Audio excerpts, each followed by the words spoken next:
দ্বিতীয় কর্মদিবসে সচিবালয়ে প্রধানমন্ত্রী তিন বাহিনী প্রধানের সাক্ষাৎ, যোগ দিলেন ফ্যামিলি কার্ড ইস্যুতে আন্তঃমন্ত্রণালয়ের সভায়। শিক্ষা নিয়ে রাজনীতি করবে না সরকার, তদবির বাণিজ্য বন্ধের হুঁশিয়ারি মন্ত্রীর। দাবি আদায়ে শিক্ষকদের রাজপথ দখল না করতে কড়া বার্তা। ফ্যামিলি কার্ডের ব্যবস্থা চলতি অর্থবছরে নেওয়া ঠিক হবে না মন্তব্য দেবপ্রিয়র। মূল্যস্ফীতি নিয়ন্ত্রণই সরকারের বড় চ্যালেঞ্জ, অভিমত বিশিষ্টজনদের। সরকার পরিবর্তন হলেও ট্রাইব্যুনালের বিচার কাজ স্বাভাবিক গতিতে চলবে, জানালেন চিফ প্রসিকিউটর। গুম খুনের মামলায় 12 সেনা সদস্যকে হাজির। দেখছিলেন ক্রাউন সিমেন্ট সংবাদ শিরোনাম। এবার বিস্তারিত সংবাদ। আজ সকাল থেকে সচিবালয়ে নিজের দপ্তরে অফিস করছেন প্রধানমন্ত্রী তারেক রহমান। সকাল 9টার দিকে তিনি সচিবালয়ের অফিসে পৌঁছান। মন্ত্রিপরিষদ সচিব ও প্রধানমন্ত্রীর মুখ্য সচিব এ সময় তাকে সচিবালয়ে স্বাগত জানান। প্রধানমন্ত্রী অফিসে পৌঁছানোর পর এনএসআই এবং ডিজিএফআইয়ের মহাপরিচালক আলাদাভাবে তার সাথে সৌজন্য সাক্ষাৎ করেন। এরপর প্রধানমন্ত্রীর সাথে বৈঠক করেন সেনাবাহিনীর প্রধান জেনারেল ওয়াকারুজ্জামান, নৌবাহিনী প্রধান অ্যাডমিরাল মোহাম্মদ নাজমুল হাসান, বিমান বাহিনী প্রধান air chief marshal Hasan Mahmud. প্রধানমন্ত্রীর উপদেষ্টা অবসরপ্রাপ্ত brigadier general doctor AKM Shamsul Islam বৈঠকে উপস্থিত ছিলেন। এরপর ফ্যামিলি কার্ড চালু করার লক্ষ্যে আন্তঃমন্ত্রণালয় সভায় যোগ দেন প্রধানমন্ত্রী।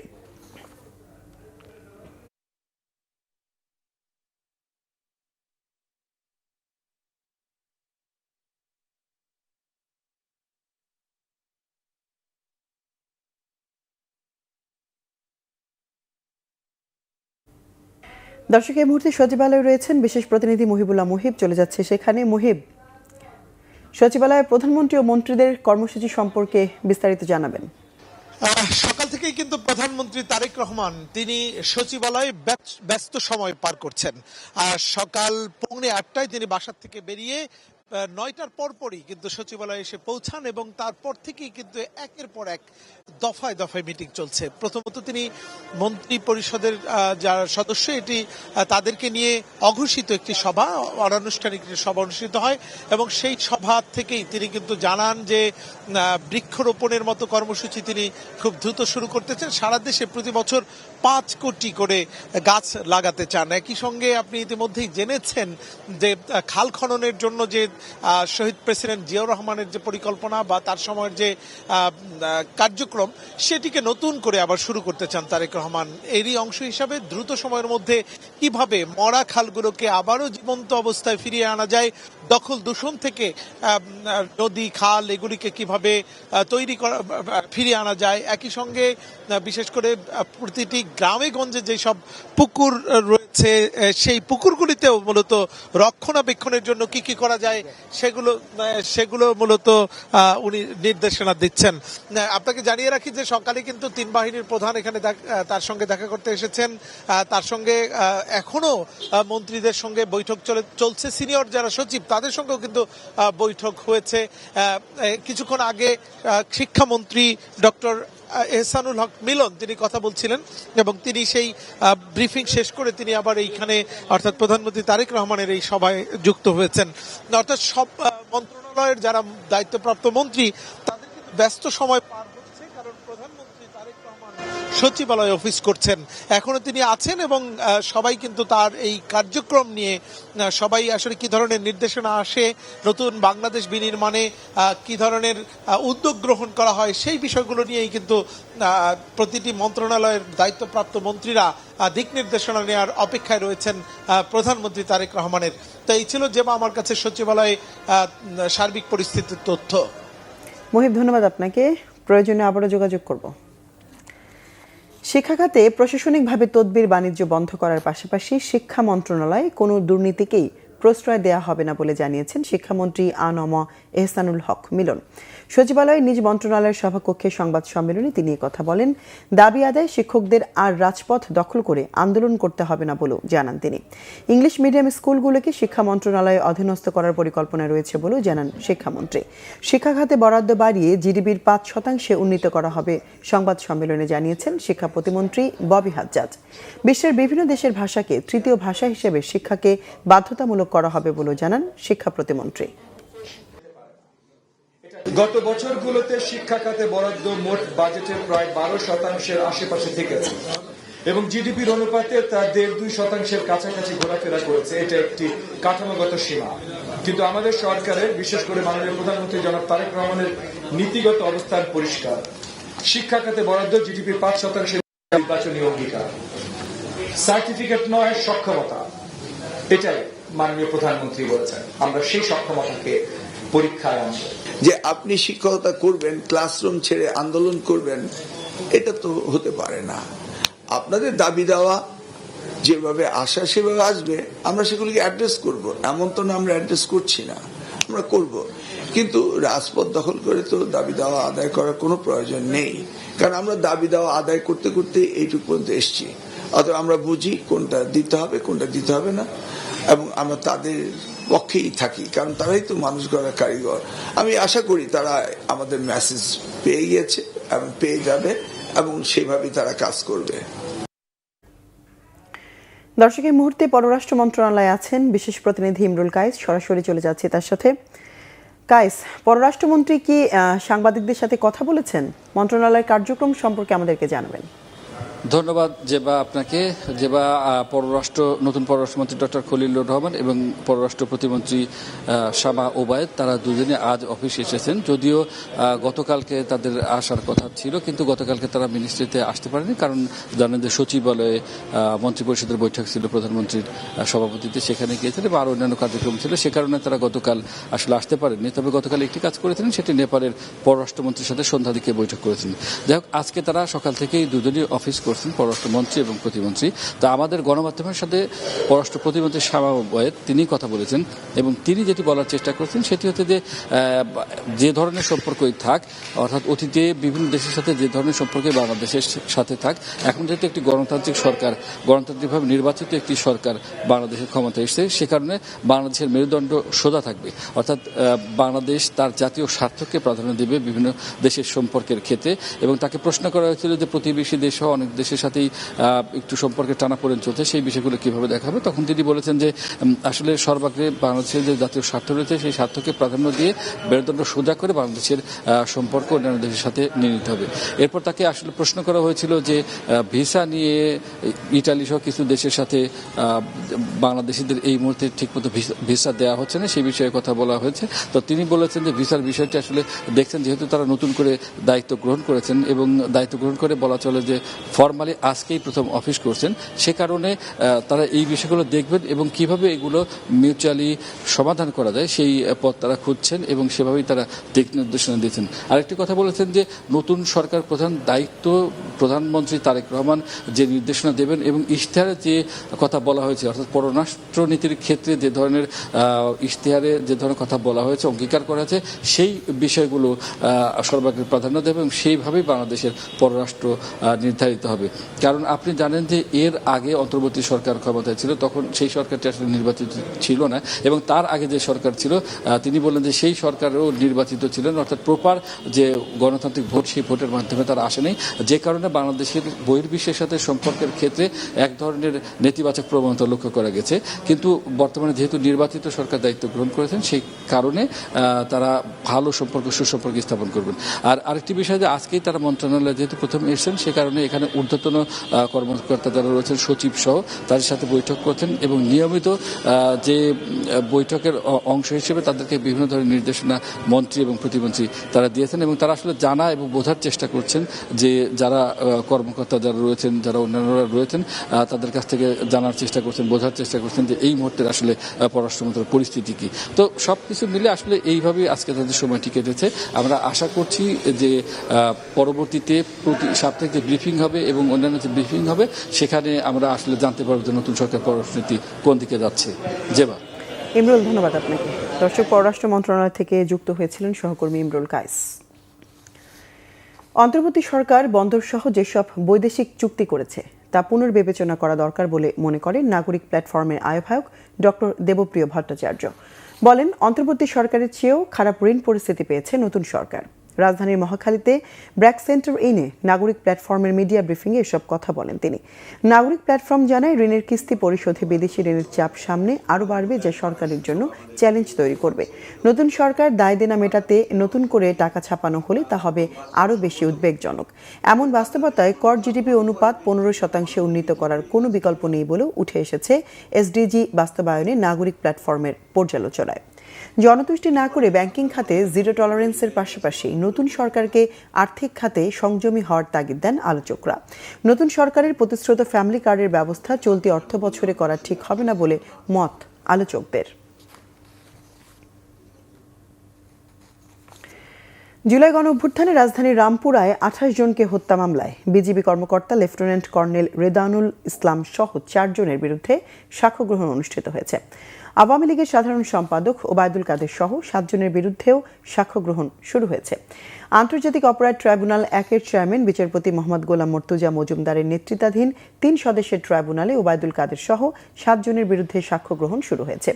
একই সাথে আওয়ামী লীগের শাসন আমলে টাস্কফোর্স ফর ইন্টারোগেশন সেলে গুম করে নির্যাতনের ঘটনায় ক্ষমতাচ্যুত প্রধানমন্ত্রী শেখ হাসিনা ও 10 সেনা কর্মকর্তা সহ 17 আসামির বিরুদ্ধে চলা মানবতাবিরোধী অপরাধের মামলায় সাক্ষ্য গ্রহণ শুরু হয়েছে। সকালে এসব মামলার অভিযুক্ত 12 সেনা সদস্যকে ট্রাইব্যুনালে হাজির করা হয়, তবে তাদের মামলার সাক্ষ্য গ্রহণ হয়নি। এছাড়া 2016 সালে গাজীপুরের পাতারটেকে জঙ্গি সন্দেহে 7 জনকে গুলি করে হত্যা মামলার পরবর্তী শুনানি 2 মার্চ। পরে গণমাধ্যমে ট্রাইব্যুনালের চিফ প্রসিকিউটর তাজুল ইসলাম বলেন, সরকার পরিবর্তন হলেও বিচার কাজ স্বাভাবিক গতিতে আইনের পথে চলবে। আজকে আদালতে যে মামলা চলমান আছে সেই মামলায় আজকে প্রথম সাক্ষী সরকারের পক্ষ থেকে আনুষ্ঠানিক মেসেজ না আসলেও অনানুষ্ঠানিকভাবে আমাদেরকে বলা হয়েছে আইন তার নিজস্ব গতিতে চলবে এবং বিশেষ করে আপনারা গতকালকে হয়তো দেখেছেন মাননীয় আইনমন্ত্রী তিনি বলেছেন যে আন্তর্জাতিক অপরাধ ট্রাইব্যুনালের যে কার্যক্রম সেটা স্বাভাবিক গতিতেই চলমান থাকবে। সুতরাং আমরা আশা করছি দেশবাসীর মতো আমাদেরও তো প্রত্যাশা যে যেখানে বিচারের জায়গা বিচারের মতো চলমান থাকবে। সরকার আমাদেরকে সুনির্দিষ্টভাবে কিছু না বললেও আমাদেরকে ইঙ্গিত দিয়েছেন চলমান রাখার ব্যাপারে। যতক্ষণ পর্যন্ত আমরা দায়িত্বে আছি আমরা স্বাভাবিক গতিতেই সমস্ত কর্মকাণ্ড চলমান রাখব। শপথ গ্রহণের দিনেই সরকার ও বিরোধী দলের পাল্টাপাল্টি যুক্তিতে আলোচনায় জাতীয় সংসদ। বিএনপি জোটের নির্বাচিত সদস্যরা এমপি হিসেবে শপথ নিলেও সংবিধান সংস্কার পরিষদের সদস্যদের শপথ নেননি। তবে 11 দলীয় জোটের বিজয়ীরা নিয়েছেন 2 শপথই। এই নিয়ে জ্যেষ্ঠ আইনজীবীদের কেউ বলছেন জুলাই সনদ বাস্তবায়ন আদেশে শপথের বিষয়টি যুক্ত করা বেআইনি। কেউ মনে করছেন সংবিধান সংস্কার পরিষদের শপথ না নেওয়া বিএনপির অহেতুক সতর্কতা। মেজবা রহমানের রিপোর্ট।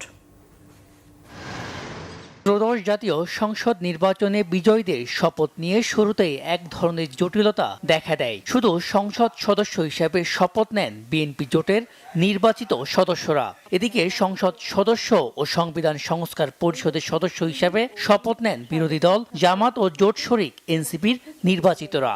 এ নিয়ে রাজনৈতিক অঙ্গনে চলছে নানা আলোচনা। প্রশ্ন উঠেছে সংবিধান সংস্কার পরিষদের সদস্য হিসেবে শপথের আইনি বৈধতা নিয়েও। আমরা সদস্যদের শপথ পত্র বা ঘোষণাপত্র এই সাদাটাতে আমরা দস্তখত করব শপথ নেয়ার পরে। এ নিয়ে হাইকোর্টের জ্যেষ্ঠ আইনজীবী ব্যারিস্টার রুহুল কুদ্দুস কাজল বলছেন, বিএনপির এমন আচরণ যুক্তিযুক্ত। গণভোটের অধ্যাদেশ সহ অন্যান্য অধ্যাদেশ আনুষ্ঠানিকভাবে অনুমোদন দিয়ে তবেই এ বিষয়ে সিদ্ধান্ত নেবে দলটি। বিশেষ করে জনাব সালাউদ্দিন আহমেদ তিনি যে বক্তব্য শপথ গ্রহণের পূর্বে যে বক্তব্যটা বলেছেন আমার কাছে এটা যুক্তিযুক্ত মনে হয়েছে এবং তার বক্তব্যের মাধ্যমে এটা প্রমাণিত হয় না যে বিএনপি কখনোই আসলে সংবিধান সংস্কার কমিটির সদস্য হিসেবে তারা শপথ গ্রহণ করবেন না। তিনি যৌক্তিকভাবে বলেছেন যে সংবিধানে এগুলো সন্নিবেশিত হওয়ার পরে তারপরে তখন তফসিলে যখন অন্তর্ভুক্ত হবেন তখনকে শপথ পড়াবেন, এই সমস্ত বিষয়গুলো সমস্ত ঠিকঠাক হওয়ার পরে তারপর তারা হয়তো সিদ্ধান্ত গ্রহণ করবেন। এদিকে আইনজীবী ওমর ফারুক মনে করেন, সংবিধান সংস্কার পরিষদের সদস্য হিসেবে শপথ না নিয়ে জুলাই সনদ অমান্য করে জাতীয় ঐক্যমত্য কমিশনের সঙ্গে প্রতিশ্রুতি ভঙ্গ করেছে বিএনপি। তো এই বন্দোবস্তগুলো তো নেসেসিটি, এই বন্দোবস্তগুলো তো জুলাই বিপ্লবীদের একটা যে আকাঙ্ক্ষা ছিল এবং সনদের যেভাবে এসছে সব রাজনৈতিক দলের ঐক্যমত্যের ভিত্তিতে, সেটা আপনি সই করেছেন, আইনটা পাশ হয়েছে আপনার মাধ্যমে, আপনার কনসেন্টে, আপনার আহ্বানে হাঁ ভোট দেওয়া হয়েছে। এরপরে আপনার ডেভিয়েশন এবং একই আইনে আপনি অর্ধেক মানছেন অর্ধেক মানেন না, এই কথা তো ভোটের আগে বলেন নাই। তাহলে তো মানুষ অন্যভাবে থাকতো। আপনি ভোটের আগে বলতেন যে আমরা যদি এই অধ্যাদেশ যেটি হয়েছে সেই অধ্যাদেশের একটা মানবো না, এটা কি কখনো তবে সংবিধান সংস্কার পরিষদ শপথের কোনো আইনি ভিত্তি নেই বলে জানিয়েছেন সিনিয়র আইনজীবী মঞ্জিল মোর্শেদ। তিনি বলেন, রাষ্ট্রপতির অধ্যাদেশ জারির ক্ষমতা থাকলেও নতুন সাংবিধানিক কাঠামো তৈরির এখতিয়ার নেই। এক্ষেত্রে সংসদের ভূমিকা অপরিহার্য। এই যে প্রেসিডেন্সিয়াল অর্ডার যেটা জারি করা হয়েছে, প্রেসিডেন্টের এইরকম কোনো অর্ডার জারি করার ক্ষমতা নাই। যখন সংবিধান থাকে তখন প্রেসিডেন্সিয়াল অর্ডার জারি করা যায় না। এটা একমাত্র সংবিধান যখন থাকে না তখনই এটা জারি করা যায়। তা আমাদের দেশে সংবিধান আছে, কাজে প্রেসিডেন্সিয়াল অর্ডারটা ইললিগ্যাল। অতএব একটা ইললিগ্যাল পেপারের ভিতরে যাই থাকবে সবগুলো ইললিগ্যাল। শপথ নিয়ে এই বিতর্ক এখন রাজনৈতিক ও আইনি অঙ্গনে সমানভাবে আলোচিত। মিসবাহ রহমান, বাংলা ভিশন, ঢাকা। নিম্ন আয়ের মানুষ যেন নাগালের মধ্যে প্রোটিনের চাহিদা পূরণ করতে পারে, সে উদ্যোগ নিয়েছে সরকার, জানিয়েছেন মৎস্য প্রাণী সম্পদ প্রতিমন্ত্রী সুলতান সালাউদ্দিন টুকু। রাজধানীর মহাখালীতে সুলভ মূল্যে দুধ, ডিম ও মাংস বিক্রয় কার্যক্রম উদ্বোধন অনুষ্ঠানে কথা বলেন তিনি। জানান, এবার 10 লাখ পরিবার কম মূল্যে দুধ, ডিম ও মাংস কিনতে পারবেন। এই লক্ষ্যে উত্তরা, আজিমপুর, মিরপুর সহ রাজধানীর 25টি স্পটে বিক্রয় কার্যক্রম শুরু করা হয়েছে। চলবে রমজান জুড়ে। দেশের অন্যান্য জেলাতেও এই উদ্যোগ ছড়িয়ে দেওয়া হবে বলে উল্লেখ করেন তিনি। এতে ডিমের ডজন মিলছে 96 টাকায়, 1 কেজি দুধ 80 টাকা ও 1 কেজি মাংস 650 টাকায়। প্রতিমন্ত্রী প্রত্যাশা করেন, এই উদ্যোগের ফলে বাজারেরও জিনিসপত্রের দাম কমে আসবে।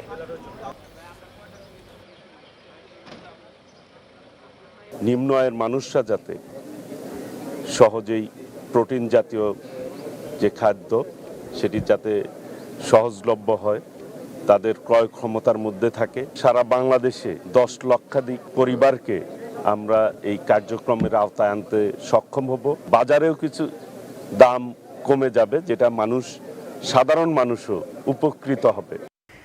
যুক্তরাষ্ট্রের ক্যালিফোর্নিয়া ও নেভাদার সীমান্তবর্তী লেক তাহো এলাকায় তুষার ধসে প্রাণ হারিয়েছে অন্তত 8 স্কি খেলোয়াড়। তীব্র ঝড়ের পর উদ্ধার অভিযান চালিয়ে 6 জনকে জীবিত উদ্ধার করা হয়েছে, এখনও নিখোঁজ একজন। স্থানীয় সময় মঙ্গলবার লেক তাহো এলাকার ক্যাসল পিক পাহাড়ে ট্রেকিং শেষে ফেরার সময় তুষার ধসের কবলে পড়ে স্কি খেলোয়াড়দের 15 জনের একটি দল।